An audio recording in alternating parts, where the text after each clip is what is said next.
নমস্কার। আজকে গল্প শোনাবো পৈতৃক সম্পত্তি কিভাবে সন্তানদের মধ্যে বন্টিত হয়। সে সম্পত্তি 1 লাখ টাকারও হতে পারে, 10 কোটি টাকারও হতে পারে। অ্যামাউন্টটা ফ্যাক্টর নয়, ফ্যাক্টরটা হচ্ছে বন্টন হওয়া। বাবার সম্পত্তি ছেলেদের মধ্যে বন্টন হওয়া। ভূমিকা করলাম, এবার ডাইরেক্ট পয়েন্টে আসি। মতিলাল নেহেরু নামটা আমরা সবাই জানি, খুব ফেমাস নাম। তার 5টি স্ত্রী। প্রথমটি স্বরূপরানী, দ্বিতীয় থুসুর রহমান বাই, তৃতীয় মঞ্জুরি দেবী, চতুর্থ একজন ইরানি মহিলা এবং পঞ্চম একজন কাশ্মীর মহিলা, যিনি প্র্যাকটিক্যালি তাদের বাড়ির একজন মেড সার্ভেন্ট ছিলেন। প্রথম এবং তৃতীয়কে নিয়ে কোনো অসুবিধা নেই। দ্বিতীয়, চতুর্থ এবং পঞ্চম, এই তিনটিকে একটু বিশ্লেষণ করব। দ্বিতীয় স্ত্রী থুসুর রহমান বাই, তার প্রথম স্বামীর নাম মুবারক আলী, যিনি মতিলাল নেহেরুর কর্মসংস্থানের বস ছিলেন। সেই থুসুর রহমানের প্রথম স্বামী মুবারক আলী হঠাৎ কিভাবে মারা যান, একটা মিস্টিরিয়াস ডেথ হয় তার। এবং after that mysterious death of Mubarak Ali, the whole property of Mubarak Ali goes to Thusur Rahman Bai. এবং যেহেতু থুসুর রহমান বাই মতিলাল নেহেরুর একজন স্ত্রীর মতন, যেহেতু তার প্রথম স্ত্রী ছিলেন, বাকিগুলো তাহলে ন্যাচারালি ইল্লিগাল, কিন্তু যেহেতু তখন আইন সেরকম কড়াকড়ি ছিল না, সেহেতু থুসুর রহমান বাই মতিলাল নেহেরুর আন্ডারে চলে যাওয়ার জন্য সমস্ত সম্পত্তি মুবারক আলীর, যেটি থুসুর রহমান বাইয়ের প্রথম স্বামী, মতিলাল নেহেরুর কাছে চলে গেল।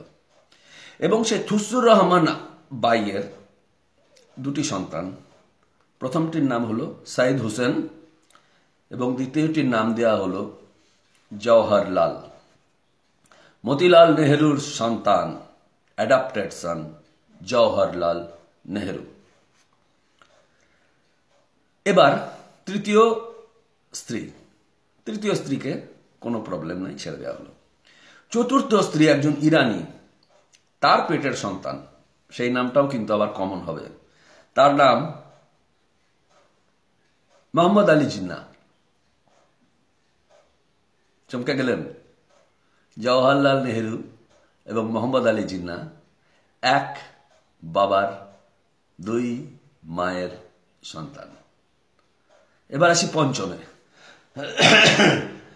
পঞ্চম স্ত্রী একজন কাশ্মীরি মহিলা, যিনি মতিলাল নেহেরুর বাড়ির একজন মেড সার্ভেন্ট ছিলেন। তাকে তিনি পরে বিবাহ করেন। তার যে সন্তান হয় তার নাম শেখ আবদুল্লাহ, যিনি পরবর্তীকালে কাশ্মীরের একজন চিফ মিনিস্টার হয়েছিলেন। ভারত ভাগ হওয়ার সময় খুব মজাদার মিস্টিরিয়াস ব্যাপার, কনফিউজিং অলসো। ভারত ভাগ হওয়ার সময় 2 ভাই বলল, আমার বাবার সম্পত্তি, আমার বাবার সম্পত্তি।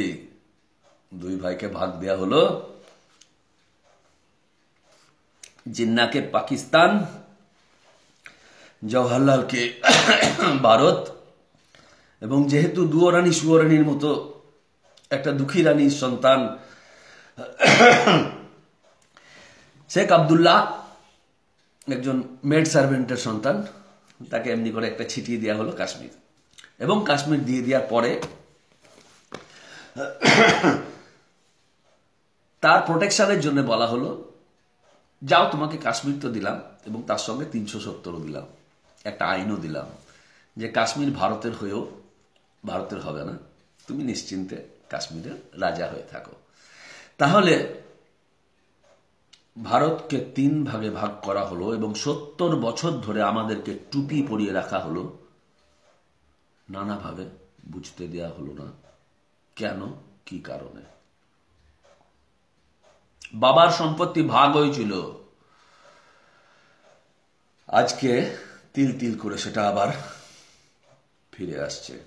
তথ্যগুলো আমার নয়, তথ্যগুলো আমি এমো মাথাইসের বায়োগ্রাফি থেকে পেয়েছি, যার the writer of the biography is Adina Ramakrishna. যদি কেউ আমাকে চ্যালেঞ্জ করেন তাহলে আমি যেখান থেকে ভিডিওটা পেয়েছি সেটাও দিয়ে দিতে পারি। জয় হিন্দ, বন্দে মাতরম। নতুন তথ্য সবার মনে হয় পিলে চমকে যাবে। ভালো থাকবেন।